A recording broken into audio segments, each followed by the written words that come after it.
पारदर्शिता लाने के लिए, धांधली सेटिंग रोकने के लिए बहुत अच्छी व्यवस्था बीपीएससी के द्वारा किया गया है और बहुत अच्छी व्यवस्था है। मुझे नहीं लगता कि इस तरह की व्यवस्था भारत में या कॉलेज, मुझको तो लगता है दुनिया में नहीं कहीं इतनी अच्छी व्यवस्था की होगी। जहाँ कोई अगर लगता है कि संदेहास्पद है तो यहाँ से तुरंत फ़ोन जाता है डायरेक्टली कॉल पर इन्फॉर्म। बिल्कुल बिल्कुल फ़ोन जाता है कि वो फन इतना नंबर बेंच पे ये कलर का कपड़ा पहना हुआ, उसको तुरंत ये कीजिए तो चेक होता है। अगर थोड़ा सा संदेहास्पद लगा चेक हुआ, अगर गलत है तो पकड़े जाते हैं और इसके लिए हम धन्यवाद देते हैं अतुल सर को। नमस्कार, आप देख रहे हैं NBC 24 और मैं हूं आपके साथ मानसी। बता दें कि बिहार बीपीएससी शिक्षक बहाली की जो परीक्षा है वो शुरू हो गई है। 24, 25 और 26 को पेपर था, आज परीक्षा का आखिरी दिन है।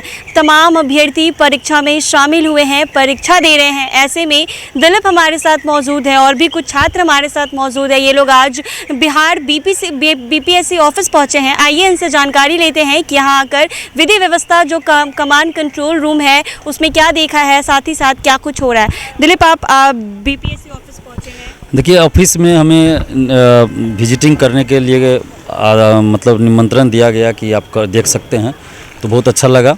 जो भी व्यवस्था है वो सेंटर पे किस तरह की व्यवस्था की गई है, किस तरह निगरानी हो रही है, वो सारा चीज़ हम लोग देखे अपनी आंखों से। तो जो चेयरमैन सर प्रेस कॉन्फ्रेंस करके बताते थे हूबहू यहाँ वो चीज़ देखने को मिला। मतलब जैसा पीसी में था वैसा ही देखने को बिल्कुल वैसा यहाँ देखने को मिला, कहीं बातों में अंतर नहीं था। तो ये बहुत अच्छा लगा कि कम से कम पारदर्शिता लाने के लिए, धांधली सेटिंग रोकने के लिए बहुत अच्छी व्यवस्था बीपीएससी के द्वारा किया गया है और इसके लिए हम धन्यवाद देते हैं अतुल सर को, अतुल प्रसाद सर को, जो बीपीएससी के चेयरमैन हैं, उनको हम बहुत बहुत धन्यवाद देते हैं। साथ ही जितने भी अधिकारीगण हैं उन सबको और बिहार सरकार को भी कि उन्होंने भी सहयोग किया, तभी ये संभव हो पाया। और जो भी जिला अधिकारी हैं अलग अलग जिला में, जो हर जिला में है, उन जिला प्रशासन को भी धन्यवाद, क्योंकि हर किसी का सहयोग मिला, उसके बाद ये संभव हो पाया और बहुत अच्छी व्यवस्था है। मुझे नहीं लगता कि इस तरह की व्यवस्था भारत में या कॉलेज, मुझको तो लगता है दुनिया में नहीं कहीं इतनी अच्छी व्यवस्था की होगी, क्योंकि ये 8.5 लाख स्टूडेंट थे और उनको कई चरणों में एग्ज़ाम देना था। तो उनको अगर आप गुनाह कर दीजिए तो फिर अब बहुत संख्या भी हो जाएगी और इस तरह की व्यवस्था इतने अच्छे से संचालन करना। हाँ, 4-5 जगह हुआ कि बायोमेट्रिक में थोड़ा दिक्कत हुआ, तो उससे कोई घबराने की बात नहीं है। बीपीएससी ने उन सब समस्याओं पर नज़र रखी हुई है, तो उससे कोई दिक्कत नहीं है। और बाकी जो धांधली सेटिंग रोकने के लिए जो प्रयास किया गया वो सफल भी हुआ, बहुत सारे मुन्ना भाई पकड़े भी गए, क्योंकि जांच अच्छा से किया गया इसमें। जहां कोई अगर लगता है कि संदेहास्पद है तो यहाँ से तुरंत फ़ोन जाता है डायरेक्टली कॉल पर इन्फॉर्म। बिल्कुल बिल्कुल फ़ोन जाता है कि वो फन इतना नंबर बेंच पे ये कलर का कपड़ा पहना हुआ, उसको तुरंत ये कीजिए तो चेक होता है। अगर थोड़ा सा संदेहास्पद लगा चेक हुआ, अगर गलत है तो पकड़े जाते हैं। अच्छा, मतलब सब कुछ लाइव देखी जा रही है। बिल्कुल, हम लोगों ने जूम कर करके अपने मन से भी पूछा कि इस कॉलेज का सेंटर का दिखाइए, इस रूम का, तो दिखा देते हैं। मतलब दिखाने से मना नहीं? बिल्कुल नहीं, हर चीज़ मतलब बताया गया, जो हम सवाल किए सबका जवाब दिया गया और बहुत अच्छी शुरुआत बीपीएससी ने किया है कि ऐतिहासिक शुरुआत हुआ है और इसके लिए हम धन्यवाद देते हैं अतुल सर को। और साथ में हम सरकार से मांग कर रहे हैं, बिहार सरकार से, खासकर नीतीश कुमार जी से, कि यही व्यवस्था सचिवालय सहायक बहाली, बीएसएससी, सीएसबीसी सिपाही बहाली और दरोगा बहाली और अन्य बहालियों में, अमीन बहाली हो, फूड कॉरपोरेशन की बहाली, सब में लागू किया जाए। ऐसी व्यवस्था जो इसमें की गई, बिल्कुल ऐसी ही व्यवस्था की जाए, क्योंकि दरोगा सिपाही बहाली का भी क्वेश्चन वायरल हो जाता है, तो वो सब ना हो, इसलिए ऐसी व्यवस्था वहाँ भी की जाए। अभ्यर्थी कह रहे थे कि कुछ पेपर इजी था और कुछ पेपर टफ था। जी हाँ, इजी और टफ़ तो पेपर था ही, इस पर पहले के कंपैरिजन में पेपर टफ़ था। पर उससे भी ज़्यादा ज़रूरी जो एक बात होती है वो होती है किसी भी एग्ज़ाम में ट्रांसपेरेंसी की। ठीक है, अगर एग्ज़ाम को अच्छे से कंडक्ट करवाया जाता है तो वो पढ़ने वाला स्टूडेंट है, पढ़ाई तो करता है, पर ट्रांसपेरेंसी उसकी जो होती है वो फर्स्ट प्रायोरिटी होती है। तो बीपीएससी के द्वारा इस बार जो है इस चीज़ का पुख्ता इंतज़ाम किया गया है कि किसी भी तरीके से कदाचार आपको देखने को नहीं मिलेगा एग्ज़ाम में। हमने अंदर देखा है कंट्रोल में। अच्छा, कमांड कंट्रोल रूम में भी आप गए थे? जी हाँ, हम लोग साथ ही गए थे और हमने सब कुछ देखा है, लाइवली देखा है। बहुत अच्छे से एग्ज़ाम लिया जा रहा है, एक एक चीज़ को बहुत बारीकी से चेक किया जा रहा है, तो बहुत अच्छे से। और अब हम आश्वस्त हुए हैं, हमें एक अब विश्वास हुआ है कि अब जो एग्ज़ाम आयोग के द्वारा लिया जाएगा उसमें किसी भी तरीके का मतलब कोई गड़बड़ी नहीं होगी और छात्रों का भविष्य जो है वो सुरक्षित रहेगा। पहले जो धांधली सेटिंग हुआ करती थी कहीं ना कहीं वो अब नहीं है?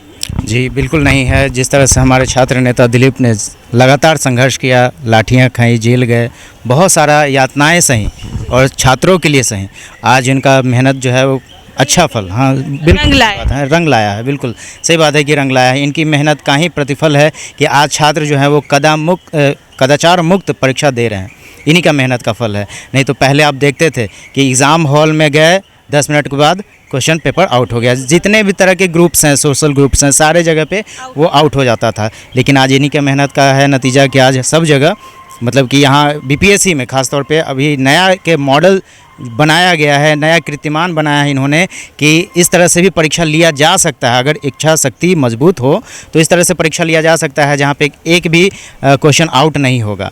और जिस तरह से चेयरमैन सर का जो नया प्रयोग था ये सच में काबिल तारीफ़ है। इस तरह का प्रयोग हर परीक्षा जो आयोग है वो अगर ले तो बिहार में निश्चित रूप से एक ईमानदार, अच्छे और पढ़े लिखे लोगों का ही बहाली होगा।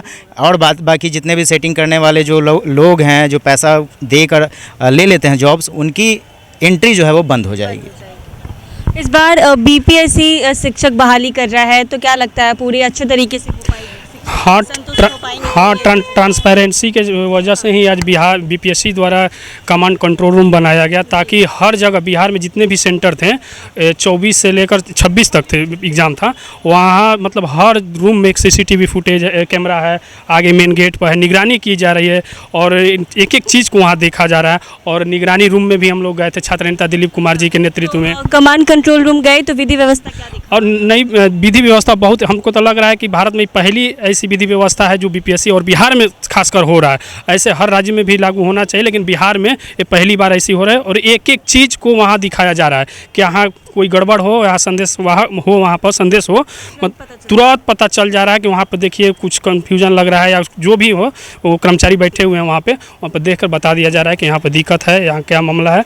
यहाँ बहुत नई विधि व्यवस्था के साथ ये कंडक्ट कराया जाए। अच्छी तरीके से एग्जामिनेशन हो रहा है और बहाली भी अच्छे तरीके से की जाए। हाँ, होना भी चाहिए और हर आयोग को भी देखना चाहिए कि बीएसएससी हो, बीपीएसएससी हो या सीएसबीसी हो, और हर आयोग को ऐसे ही ट्रांसपेरेंट के साथ होना चाहिए, एग्जाम कराना चाहिए कंडक्टर। और इसका श्रेय छात्र नेता दिलीप कुमार जी को जाता है ताकि ये छात्रों के साथ बहुत संघर्ष किए हैं। आज वही संघर्ष इनको रंग लाई है और इसी के चलते वो लाठीचार्ज हुआ, इन पर जेल भी गए, बहुत संघर्ष किए।